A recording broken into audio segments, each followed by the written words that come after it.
So, hello, my name is Orion, and I sing in a band called Here Lies. And I had this idea whilst we were all in lockdown that maybe it would be fun to talk to some of the musicians I've gotten to know, some of the different creatives, and share some stories, get some insights from them because they're some wonderful people. And who better to start with than the regal lord of rhythm, the sonic sovereign of the cymbals, the one-eared wonder, Mr. Glenn Rice. Thank you. How are you? That is the nicest introduction I've ever had to anything, I spent about 10 ever. minutes writing that. I'm glad you liked it. Good. 10 minutes writing for a 10-second intro is pretty good. Yeah. So, for anybody that is taking a look at this that doesn't know, Glenn plays the drums primarily in my band Here Lies, and he is a multi-instrumentalist and one of the finest musicians I've ever known, and one of my very closest friends. So thank you for coming and talking about random stuff with me for a while. That's okay. I had a very busy schedule during lockdown, You say that, but obviously. you actually do, because you are one of the few people that I know who is still working, and that's crazy because particularly all of the creative people that I do know, you are one of the only people I know exclusively able to make a living from music, and that is pretty cool. That puts you in a very small category of people. That is cool. I do enjoy my job a lot. Well, Jobs. yeah, because I count three jobs that you have. I count two. What's your third one? So you've got your Monday, Friday teaching, and also band. Oh, yeah. Sorry. I don't count that as work. That's just fun, you know. But no, you are right. I suppose that is work Spoken too. like a douchebag rocker. Yeah, that's right. Monday to Friday with Rocksteady, which is teaching primary school kids. Saturday, private teaching, mostly drums to any age, that is. And yeah, my tribute band to the Arctic Monkeys, or we're called the Artificial Monkeys. It's pretty sweet. Yeah. Very, very cool. So I have some questions written down. Some things I kind of know the answer to, but I thought that other people might be kind of interested in. Some Mm. are things I truly don't know the answer to, and some are things that other people sent us during the day via Instagram or whatever that we have. So, should we jump in? Excellent. Let's do it. All right, cool. So I was trying to think about this, and I was trying to figure out how long it is that we've actually known each other.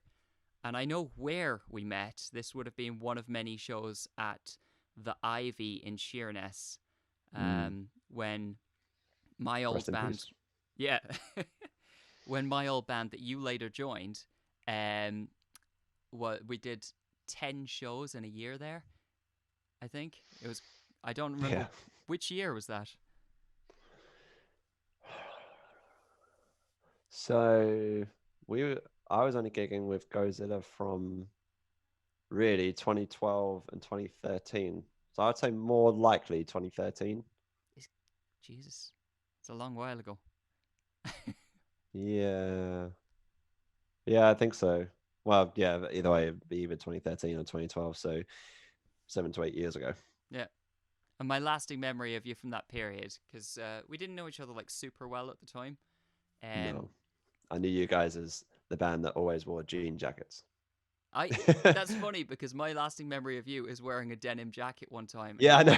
you just had your hands in your pockets and just standing there going, "So." That's me. I think it was that really rubbish jacket as well, where it's blue, um, but it's got like the like tracksuit material on the arms, Oh bit yeah. like sort of grey tracksuit, but it's not two things. It's just sewn in like that. And I bought it from Top Man. I thought it was wicked. And then I like, actually found because like everybody in the world had one of those about that time, and I yeah. found my old one in the closet, and I actually wore it to our last show before lockdown, um, because it Oh, was the first thing that came to hand. Is it sewn in? I thought it was two Yeah, pieces. no. Oh, is it? Ah, I've already insulted you. I'm Not good with 5 the minutes into insults, this. man. I'm sorry. I am under no illusions about my lack of coolness now nor any other time.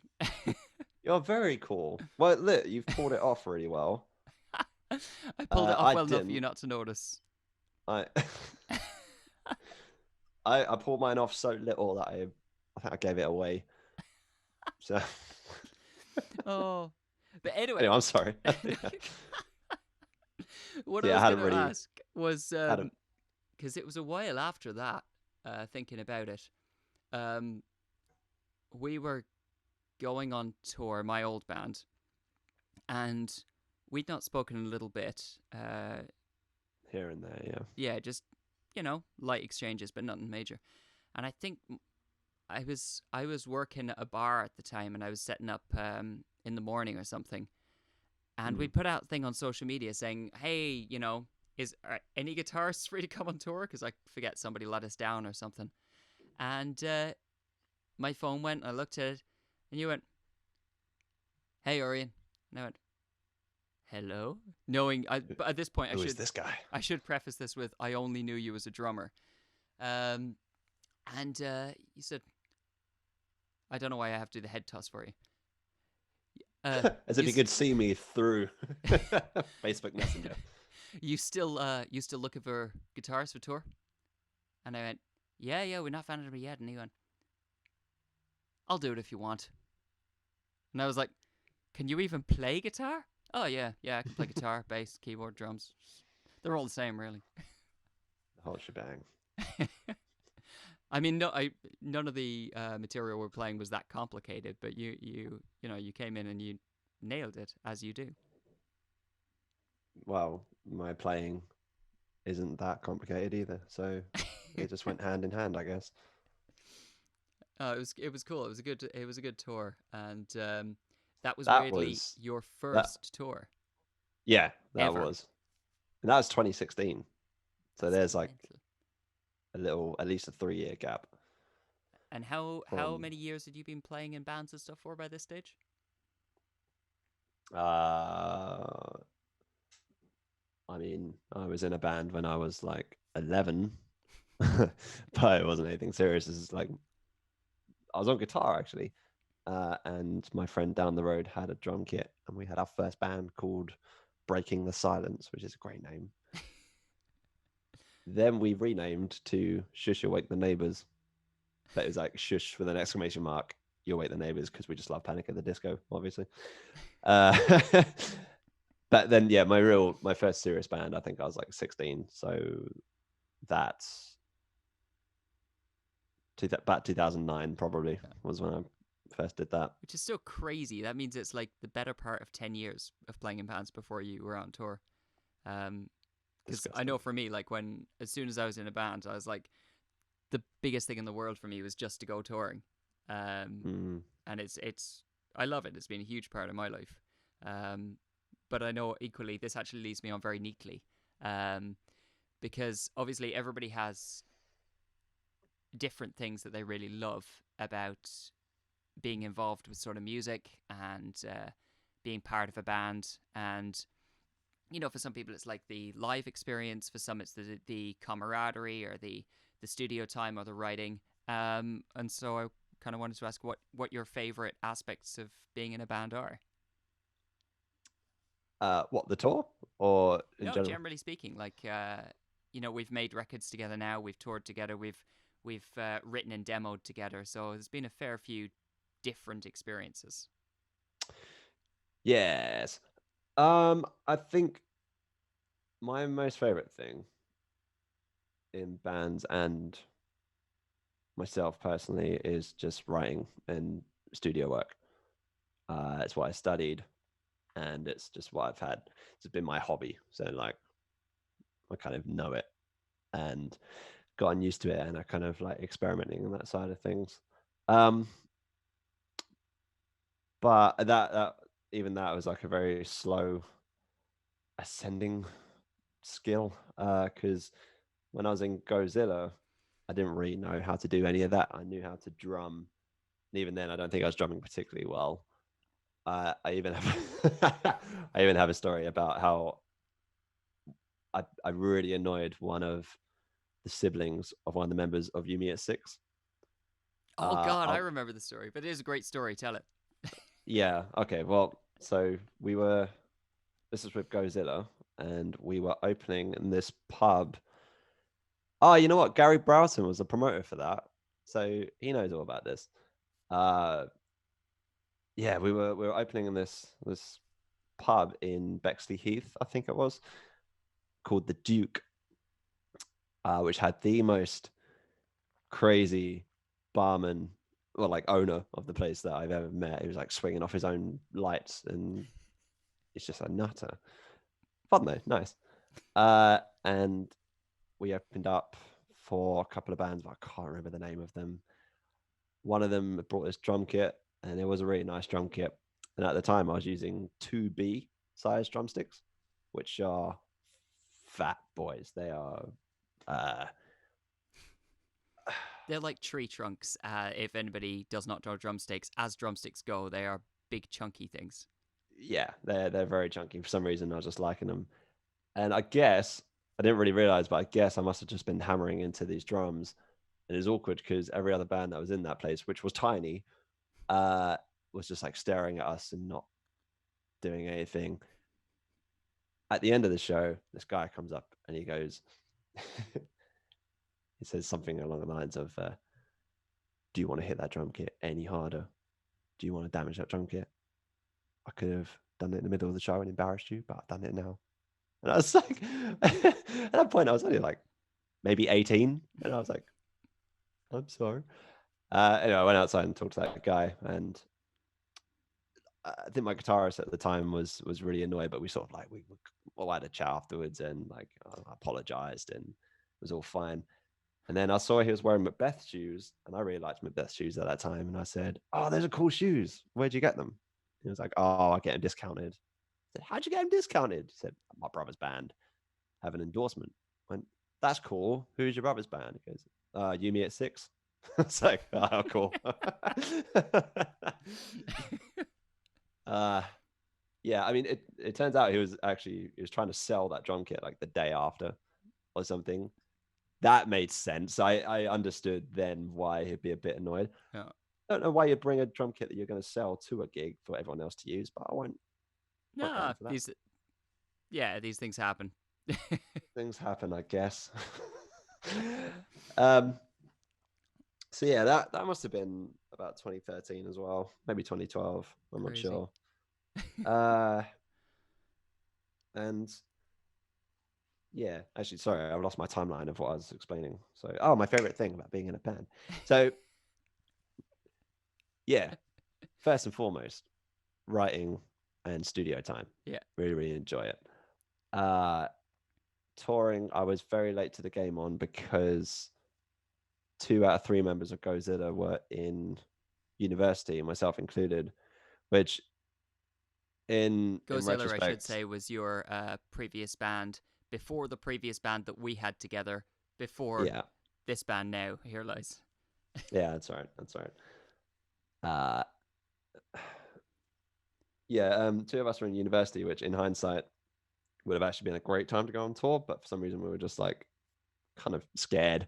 We were like, oh, but we have so much work to do.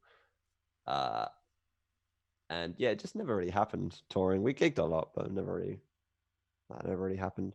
And then when I went on tour with City of Ashes for the first time in 2016, that was fun. That was like a world of music I hadn't really experienced. And yeah, just you guys are all great, very friendly. I just turned vegetarian as well. Actually, yeah, that was one of my favorite things ever of that tour. Was the day before we left, I came down to Eastbourne, and you guys were ordering a pizza with Brian.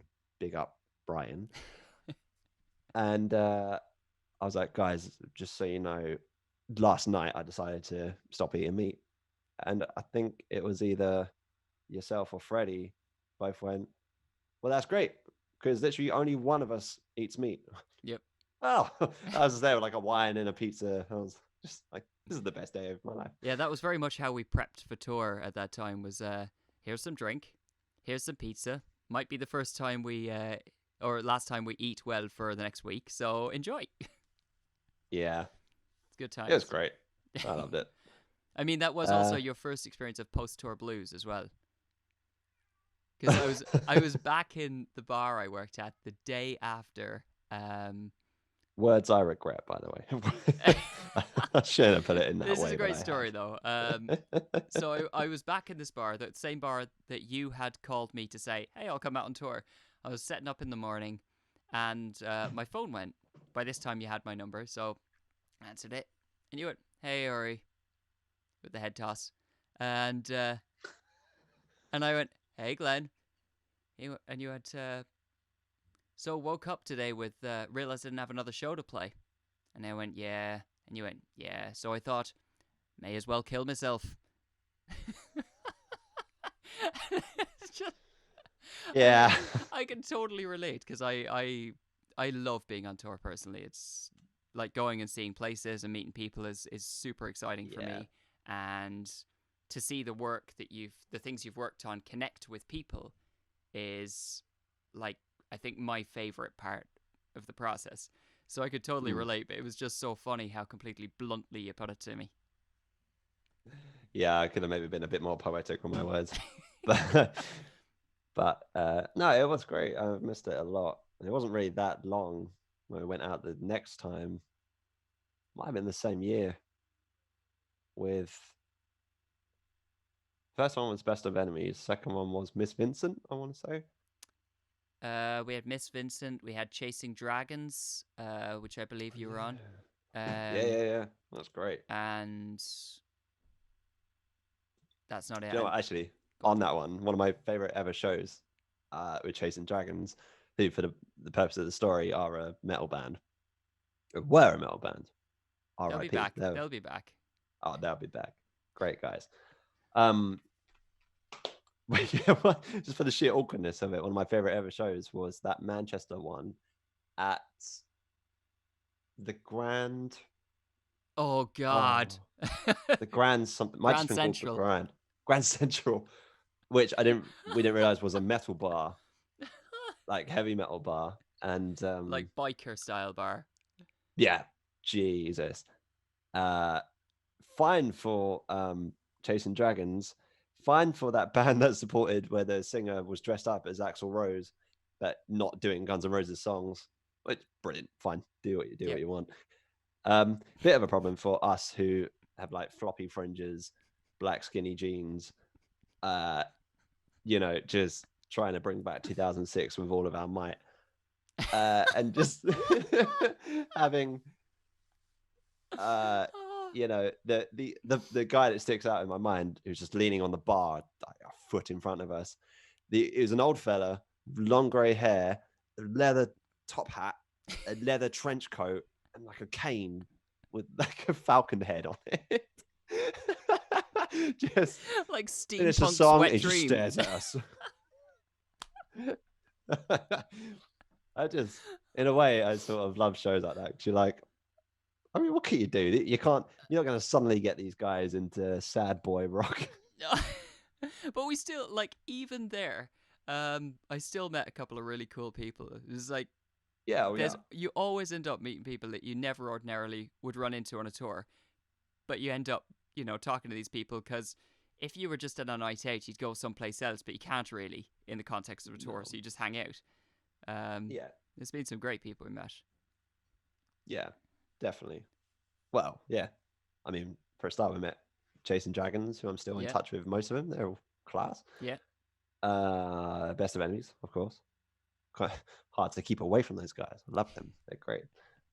Um, some of the guys from Miss Vincent I bumped into every so often, Yeah, and like weird places where just like, oh, it's you. That's cool. Uh, yeah, you do make a lot of friends on tour. yeah. It's fun. Becomes like a wee family. And actually, we were Mm, going to go on tour just before lockdown. I Um, know. that was going to be a run for the new record that we put out very recently.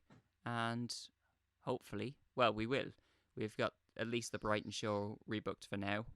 But obviously, Hmm. we're all sort of waiting to see what happens. So Yeah. shows will happen. Maybe it'd be like a social distanced audience. It could be. We'll see. It'll be interesting. Um, Yeah. but I was going to ask you something about the writing process as well, because I mentioned this in the intro, but it's something probably most people don't know about you and wouldn't exactly expect about you either. Um, which is that you, despite having two earphones in at the moment, uh, mainly because they don't make earphones for one ear. Um, Oh, they do. I used to have one. oh, really? Amazing. I Mm. didn't know that. I'm ignorant. It's Um, basically just a mono channel. fair. But you are deaf in one ear. I am deaf in one ear. Um, so Kind of, for the I'll most let you part. explain it because you'll explain it better. Yeah. Uh, when I just want to add that when Orion asked me about this before the podcast, he was like, "Are you okay with like mentioning your ear? Like, I don't want to offend." It's been 27 years. It's fine.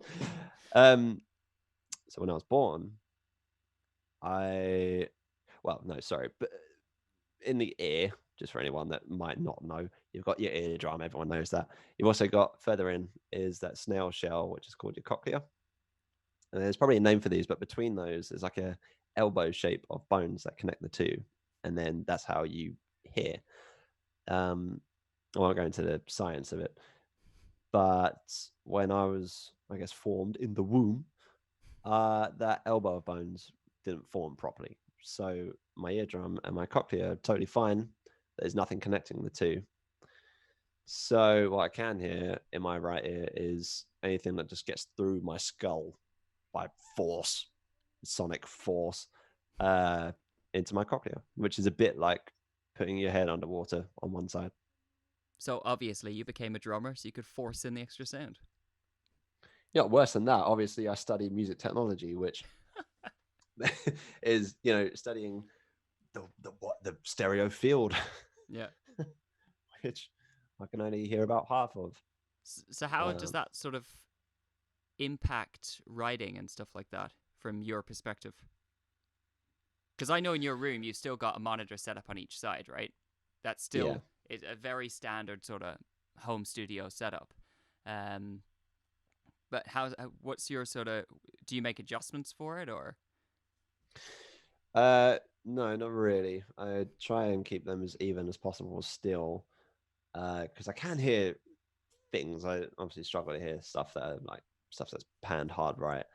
But what I tend to do in Logic is if I need to mix something, I'll just switch the stereo field around, like digitally, and then I can hear what's going on. And actually, in a way, I think it's kind of cool, because I can focus on one thing at a time that way. Mm-hmm. So I can work on the natural left side and mix, say, guitars and make them sound like they're not abusing the ears.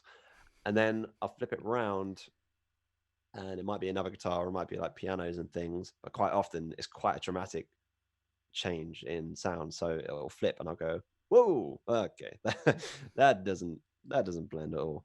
And so I'll fix that, and then I'll kind of like A and B it. Yeah. Uh, and yeah, so in a way, it feels more like I'm focused on one area rather than you know dismissing another area. Yeah. You kind of work with the tools you've got and find the Hmm. strengths of it. Yeah, Yeah. exactly. I've not really had any trouble with that because I've had it all my life, Yeah. Fair. so Very fair. not really an issue.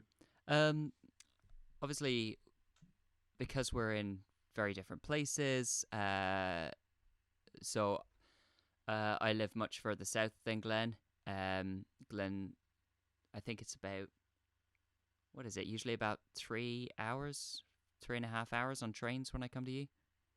On trains, yeah. Yeah, and about two and a half depending on traffic to drive it. A Uh, bit less than two, but it's a bit yeah. okay, fair enough. Um, but obviously that's impacted the way that we write together a lot. Um, how in our previous band together, the process was very much just get into a room and hash it out. Um, Hmm.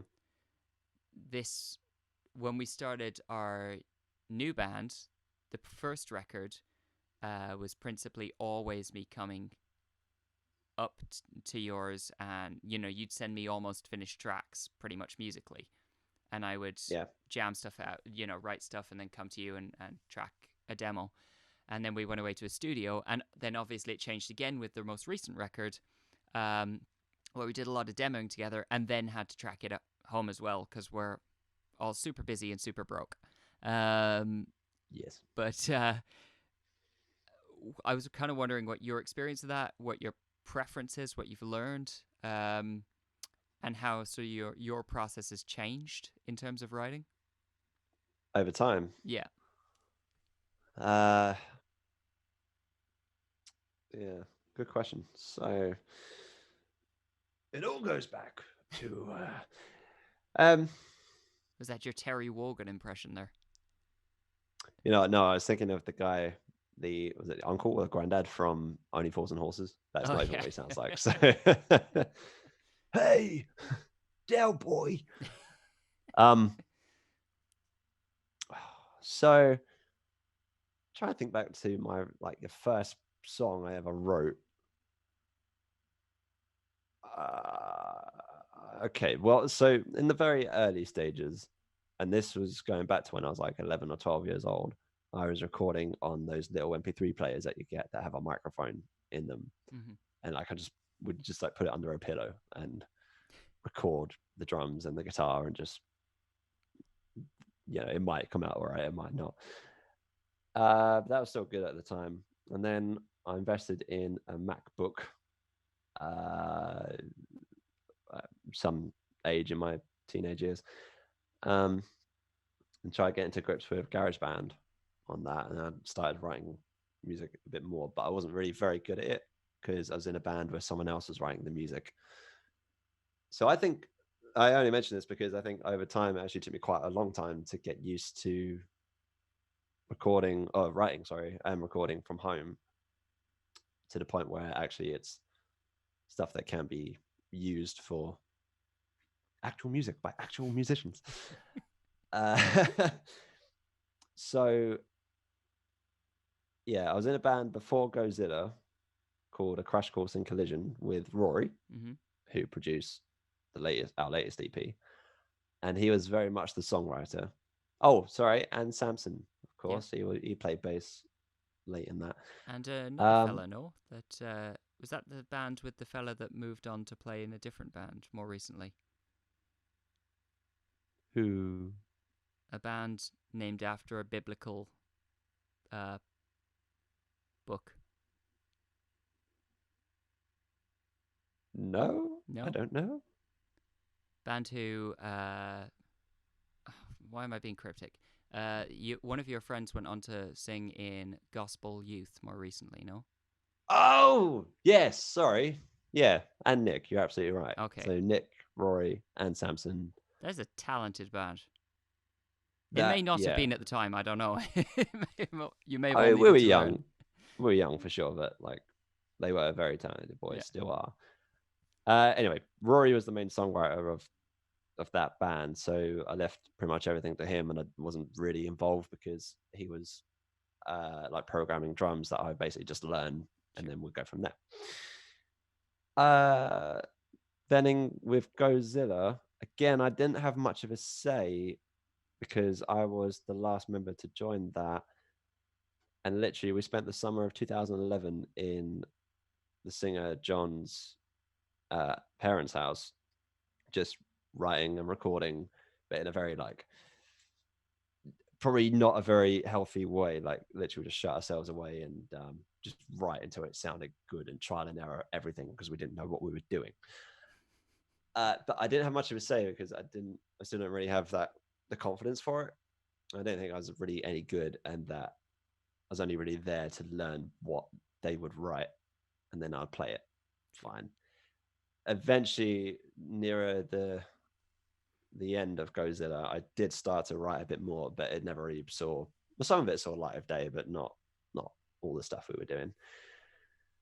So it's probably when that collapsed.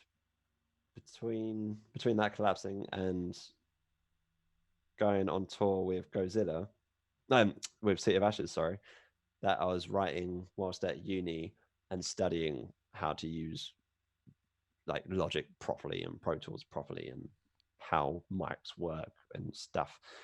Uh, and then I started coming up with some okay stuff that I was actually kind of proud of, and still wasn't sure if I wanted to make a band out of it at the time, but it was at least there. Yeah. I was going to say physically, but it's not really physical, but sonically it was there.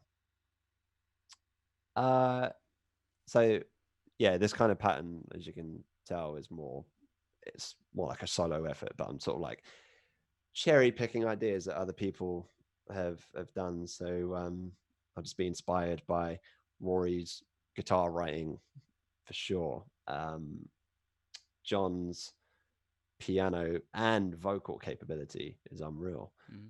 Chris, Godzilla guitarist Chris, uh, his like way of making sure things are unique and different but interesting, sort of thing.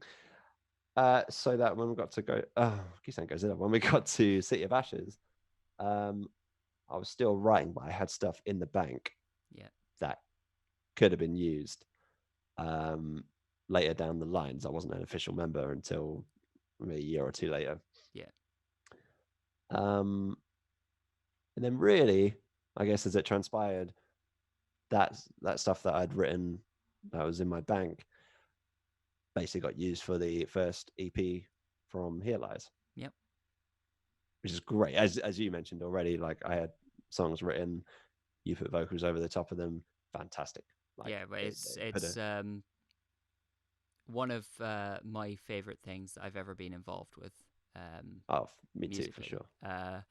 And I think it was a really nice process for me and you, because that was me, you, and James went to the studio to track it, Hmm. and that was a really great experience, sort of personally, certainly for me, and it kind of echoes with what you were saying about kind of a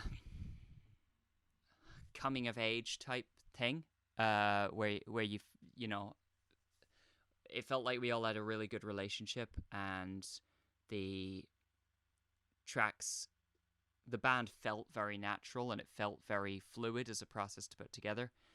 We could Mm. throw ideas around. I think everybody had a lot of agency in the record, uh, which is quite cool. Yeah, So that it was a really special sort of process, that whatever it was, week or so, we put those 5 songs together. definitely, definitely. I think it was good, um, especially because, as I understand it, James wrote the music for 2 albums worth of City of Ashes, Pretty much, yeah, basically. yeah, Pretty much, yeah. yeah. I mean, I would contribute, but my musical theory is so shocking uh, that I would literally have to sit there with him and go, no, not that note, a bit higher, no, a bit lower, a bit, and eventually we would find it, and we wrote multiple songs literally that way, which was painful for him, I imagine. Yeah. No, it sounds really similar to the Godzilla way of just trial and error, Yeah, even though you're not quite sure what you're doing. yeah, Until it sounds right. It sounds right. Uh, so yeah, I already knew that you had this. Well, the 2 of you had these 2 albums under your belts as well, so it probably wouldn't be that hard to work with you either. mm. Plus, I've been on tour with you for a couple of years, Yeah, yeah, it so helps. yeah. So yeah, for sure that studio time with Matt O'Grady was really really good, Mm. nice eye opener. And when I was away for a couple of days, and James had to record all the guitar bits that I'd written, he absolutely smashed it. He even put his own little twist on things, which Yeah, is great, yeah, fantastic. he's super good at that, and I think that was a really cool experience for him to be able to not have quite as much pressure through the whole process leaning on him, Yeah, for sure. which was cool for another perspective as well. And you and he play in very different ways, which is also cool for sort of Yeah, perspective. Um, That's what I really admire about James is just he has got his own way yeah. of playing, um, but isn't scared to like venture out of it and make something blend my way and his way together and make something really cool. Mm, Really big example of that is on the third chorus of Call April, Cancel Easter, when hmm. you came up with that little riff Yeah. that I can't even play. I might be able to play it now, but at the time I was trying to learn it and going, nope, can't do this. That little Oh, it's so good. oh, He's so nice good at one. that, and it Yeah, brings like the whole song to life in a lot of ways. So that's awesome. On that definitely. subject, actually, I was thinking of asking you something that's a little left field, because like we almost have a spectrum in our band. There's you who knows all of the musical theory known to man, Uh, from my perspective, because I'm so bad at it. very There's wrong, but sure. and there's James who sits somewhere in the middle, who knows a lot of music theory, um, and then there's me who is nice but dim. Um, Nice so but dim. yeah, but All right. what I was gonna say is, it was occurring to me to the elephant in the sort of room of greatest society at the moment is obviously everything that's going on in the states with protests and stuff, and um, what occurred to me when I was taking a walk earlier, and is basically that for anybody that doesn't know, uh, my background or the things I do, I'm at university doing a international development and relations degree, so it's a lot of social issues. My brother James has a master's in human rights, and I work with the Red Cross as well. So we're very, very socially in that process. And Mm. obviously, the thing that came to mind recently is the song that we wrote for this new record that includes some of the words of Malcolm X, who obviously has become incredibly relevant during this period. And Yeah.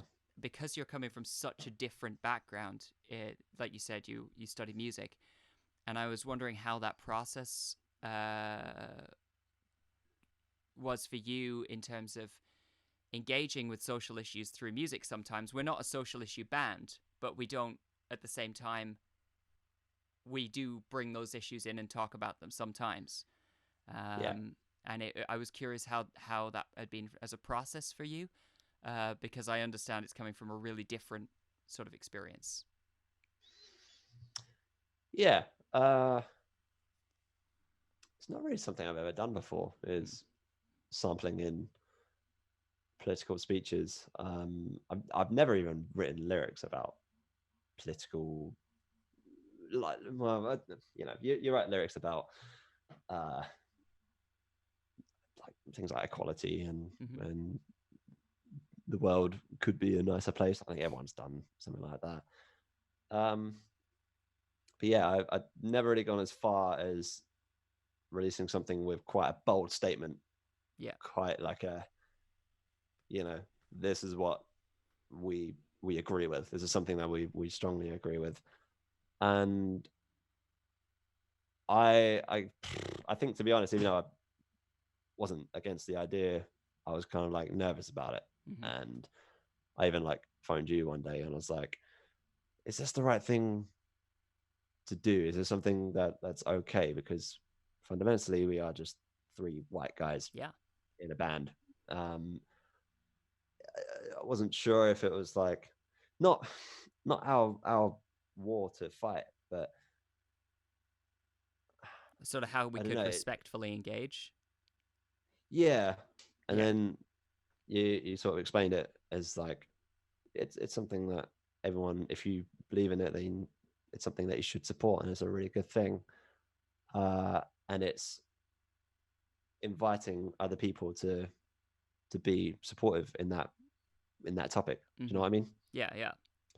Uh, So it probably took a little time to ponder on, but it afterwards, after getting over that initial nervousness, it's actually kind of something quite exciting. Yeah. Uh, Even now, it's like, it's during this time with all the riots going on. Yeah, I'm actually I'm proud that we did that. Mm. Um, Even if it's just on a really small scale of like if only a small amount of people hear it, doesn't really matter. It's Yeah, still I think. something we did, and I think that's great. Yeah, I agree with you, man. And I think I agree with you. I mean, it was a nerve wracking in some ways to make the decision to Yeah. to write. Well, it is whenever you talk about anything that is emotionally raw, right? Um, Mm, what was different with this process, and I've written some things relating to it a couple of times, was that we're engaging with something that's not just raw for us, but that's raw for other people. Um, and you you know, finding that balance is something that takes, like you say, some pondering. yeah. But I'm you know, I kind of stand by the intention of our work. And you know, when we, like you say, when we go on tour and we meet the, you know, so many people from different backgrounds, that feeling of unity in a room is really important to me, and it's really special.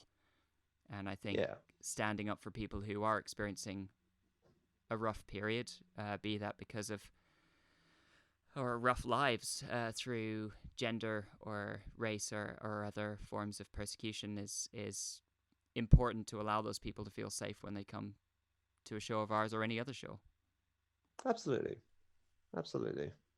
Um, never got the hate of anyone, to be honest. Mm, Never understood it. Never did in school. Uh,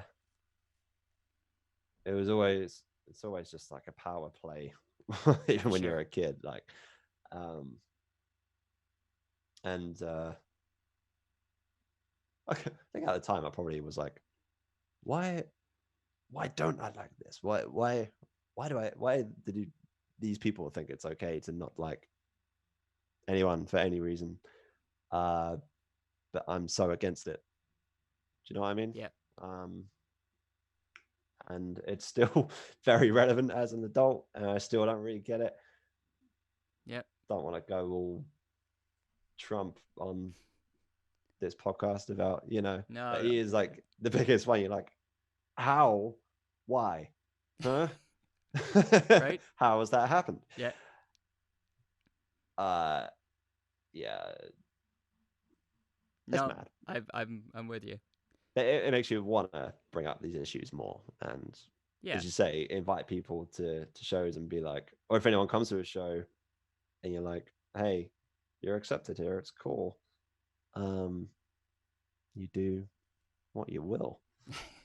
You be you, unless you're racist or Yeah, and then don't. transphobic, homophobic, then maybe don't come. Yeah. Otherwise, you're fine. Yeah, exactly. So look, bud, I had a couple more questions. And Please. then, like, I don't want to take up your whole evening away from Molly. Molly, who, by the way, is a sweetheart, and She is. she is. She And is if you my do come better to a show, half. you'll probably meet her at some stage. Mm, absolutely. Um, so I She wanted loves to ask, horses. huh? She loves horses. Just go and talk to her about horses. Fair. If you see Molly hanging out, she will appreciate the horse talk. She I will. I don't know what type of horse talk there is. Just shout, Appaloosas are cool, I'm or assuming Morgans that's a are type of cool. horse It is. or a I've learned manufacturer so of much some. about horses you wouldn't believe. What's the big one? Shire? Yeah, I've Shire. heard of one. Yeah, the big boys with furry feet. They're nice. I like them. So, Also, sorry, just one go more on. thing on horses. Yeah. Did you know horses are measured in hands? I did know that. I don't know why I knew that. I had no idea till literally like a week or two ago. Molly was like, "Oh, this horse is 15 hands big." I Yeah. was like, "What?" As in my hand? Like, yeah, 15 of your hands. Okay. Measuring my own hands and going, I guess it's like half a foot. Well, no, not really. I don't know. I have quite small feet. I don't know. Yeah, it sounds Yeah, like I a did that. I was terrible. like, my foot's not that It sounds like a big. terrible measurement because people have different size hands, but I'm sure there's more science to it than we're knowledgeable on. Yeah, this is the grey area of not being horse people like you and me. Yeah, I'm sure there is a standardized hand. I like to believe it's like a plastic molded hand, and they have to like press it all the way up.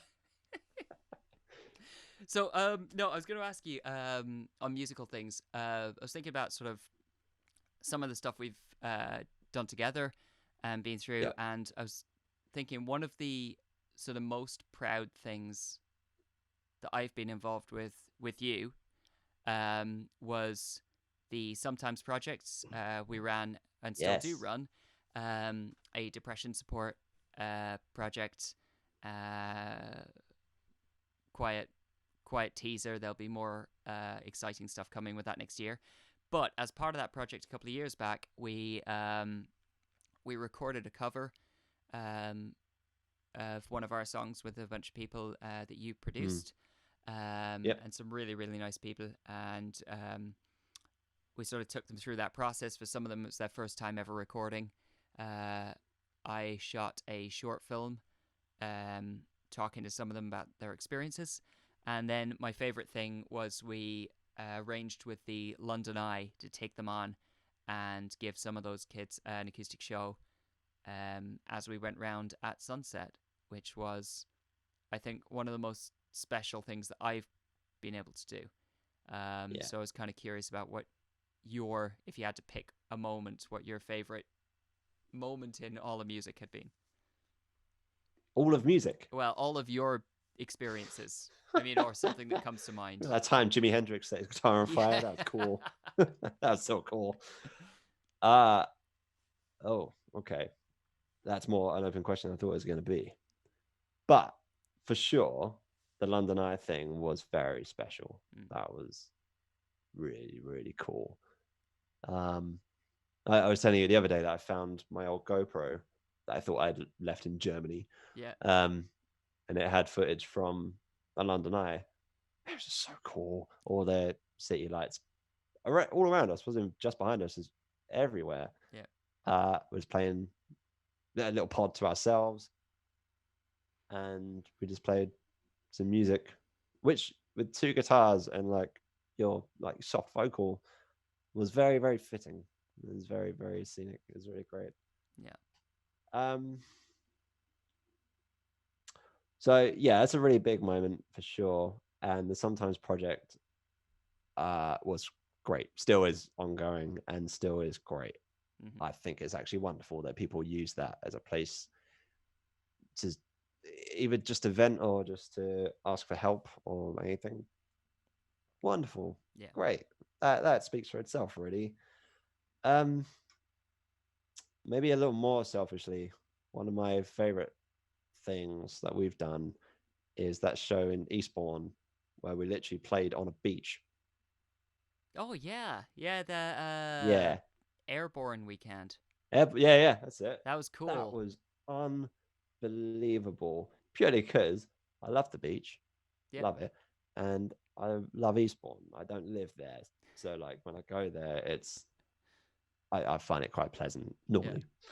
Um, but this day was just perfect blue skies, sunshine. The stage was facing like along the beach, so you look out and you're looking along the beach. To the right of us was the sea. To the left of us was the busy Eastbourne town centre where everyone's just having a good time. And it's just us playing to like some friends, family, and a bunch of randomers uh, on a beach Yeah. for an hour. Yeah. It was Wasn't it fun an hour times. set? I think we played. Unreal. We had an hour schedule, but like with all sort of festival style events, I think we played like, I don't know, 50 minutes or something. Yeah, Because that's the sure. nature of those things. But yeah, no, That's that's that's cool. that's a nice amount of time to like ease into and not stress about gear or Yep. anything. Yeah, exactly. Um, Loved it. so I'm just looking to see if I had any other ones. Okay, these are quick fire ones. Favorite song you've ever written? I suppose musically or lyrically, because most of ours, well, all of ours, I've written the lyrics. Um, Yeah. Sorry, you this did is say the quick fire. slowest I fire. know, I know, I know. I think my favorite one is kind of like a toss up between Where You Are Yep. for the pure concept of it all and how it came out as a really nice song in the end. Mm-hmm. But also Wide Awake because I wrote it as like a really depressing piece. I think I was just like really down and just wrote this thing and sent it over. Then you wrote some really uplifting lyrics to it, and it gave it a whole new spin on the Which song. is totally Oh, off the wall for me. yeah, yeah. Well, not really. I mean, if you write it sometimes, Yeah. then it's not really all that new. I think your lyrics are more supportive than you think at times. Oh, bless you. And Wide Awake was a big one. Yeah. And then the video that accompanies it now is just wonderful. Yeah. Oh, there goes my ear. Look at that. Featuring Estelle and Dave Watts, who are both Yeah, brilliant actors, and Dave is a great. Sorry, Estelle is a great singer as well. yeah. Dave's a great singer. I've Dave heard is him also sing. a great singer. Actually, I've forgotten. Dave sung on our new record He did. in the He did. choral parts. It's very cool. Yeah, that's a big moment actually, for sure. Having an actual choir we could play with a choir master. Yep, that was awesome. That's So every sick. time we go to record, I like to think, what can we do we haven't done before, and how can we build on the things that we've done to do them in a Yeah, different way. So that was a really fun experience. sure. And favorite song to perform?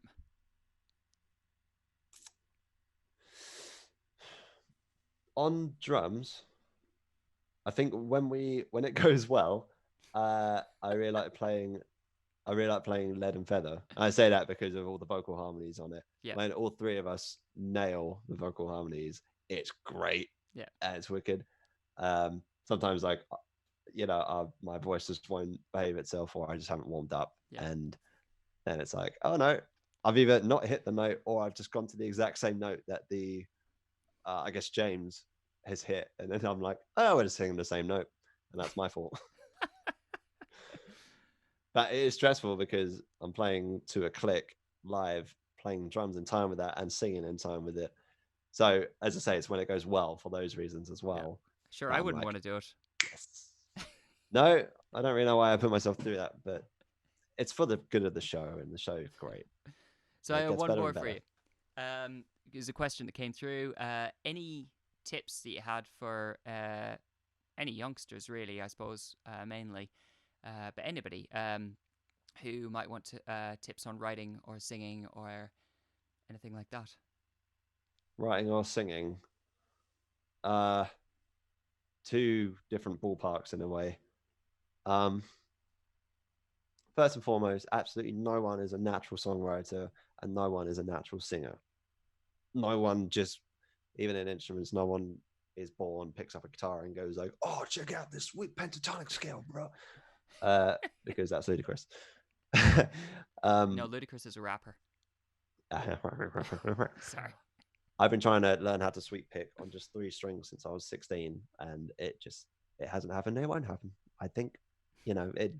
What I'm saying is, all these things all take a lot of patience. Singing, especially, because I am no singer. Um, and I looked up to singers who had really quite high vocal ranges, i.e., Davey Havoc from AFI and Brendan Urie, uh, um, And Patrick Stump. yeah, Love these singers. I wanted to sing like them, and that's hard for anyone. And but my vocal range is really really low, yeah, and so I got really really frustrated for years that I couldn't hit those notes, and I didn't know why. At some point, I thought I was hitting them. I recorded myself, and it didn't sound right. Upon looking back at the time, it's because I was just singing in falsetto. sure. But at the time, I didn't know what that was, and it just sounded wrong to me. So, if you're going to learn how to sing, you're not sure how to do it, you don't know how to use your diaphragm or how to breathe properly, get a tutor. Just do it. Just, Yeah, I did. I had about 5 lessons, I think, and it made so much sense. And getting a higher range is a very, very hard thing to do. Hmm. Mine's improved, but it's taken years. Uh, And I think it's and challenging as well from where you're coming from because I do sing in a higher register, and yeah, you do a lot of live harmonies for me, which is tough on you. for sure. I mean, we wrote ones that I could actually do, but even then, Yeah, it's like, depending you on the know, part, but it can be challenging. yeah, definitely. Uh, it's just a lot of practice, and it's not going to come quickly. It's just not. Play against a piano as well. If you can play piano and you Mm-hmm. know how to figure out vocal lines on the keys, that's a massive help. Oh my word, I'm doing that for work right now, and it just lays things out so much easier. Even if you like you sing it and it doesn't quite sound right, you'll figure out why, and you'll figure out that you've been missing notes. Mm-hmm. And then you can also learn about harmonies really easily that way as well. So that is my tip for you if you're going to try and sing. For songwriting as well, just some advice that Samson gave to me earlier was he said, and actually it was someone else's advice really, but he said, just let it be. All right. Whatever you're writing, let it be what it is. You're only going to get so far with it. Just if you can lay down whatever you've got in terms of chords or vocal melody or anything, just get it down. You can always improve it later. That's Mm-hmm. fine. That's absolutely fine. I do that all the time. In fact, I tell you and James a lot of the time when I write new songs, what will happen is I'll get really excited and I'll be like, guys, this is the best thing I've ever done. And Yeah, I'll bounce it and send it over to you. But you two are busy normally, which is fair enough. Um, at that exact moment, not just like perpetually forever. yeah, of course, of course. So like where I just want to reply instantly, obviously you've got your own lives. How dare you? Uh, and then about 15 minutes later, I'll send another version of it and I'll go, you know what? Forget that first one. I did something wrong. Here you go. Here's the next one. Yeah.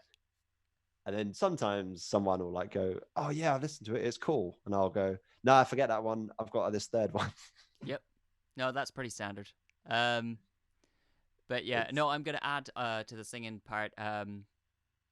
If like me when I was uh in my teens, um, a singing tutor is just out of your range. Price range.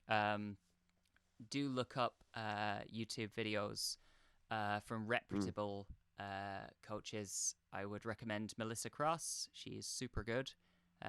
She has a DVD called The Zen of Screaming, which, despite its name, is actually about basic singing things. Oh, I know her. Yeah. That's cool. She's worked with all your favorite rock bands. Yeah, or give me a shout. Come do some work with me. I'll take people through singing classes. I don't care. Um, Well, yeah, isn't that it? Actually, you're absolutely right. If you have friends that sing, just ask them. yes, absolutely. Especially in lockdown. What a Use great your time. resources. Anyway, that has been our. This is a nameless podcast at the moment. If you've watched this far, thank you. Uh, and thank you. If you'd like us to do more, let us know. Maybe we'll bring in some other friends from tours and bands and cool stuff with more interesting perspectives than me and Glenn have. That's Definitely. outrageous. Nobody has more interesting perspectives than you, Glenn. Oh no, many people do. All right, man. Trust Look me. after yourself. Love you. See you soon. Thank you. See you later.